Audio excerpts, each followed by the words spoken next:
বাংলাদেশের রাজনৈতিক অঙ্গনে বিএনপির ভারপ্রাপ্ত চেয়ারম্যান তারেক রহমানের জনপ্রিয়তা ক্রমশ ঊর্ধ্বমুখী।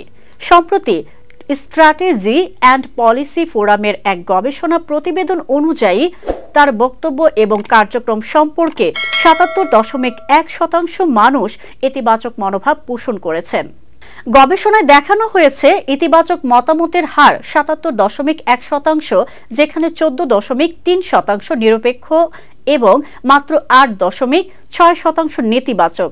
গবেষণায় ব্যবহৃত হয়েছে প্রধান টেলিভিশন চ্যানেল এবং ইউটিউব প্ল্যাটফর্মে তারেক রহমানের ১২টি বক্তব্য সম্পর্কিত কমেন্টের উপর ভিত্তি করে ডেটা মাইনিং এবং অ্যানালাইটিক্স।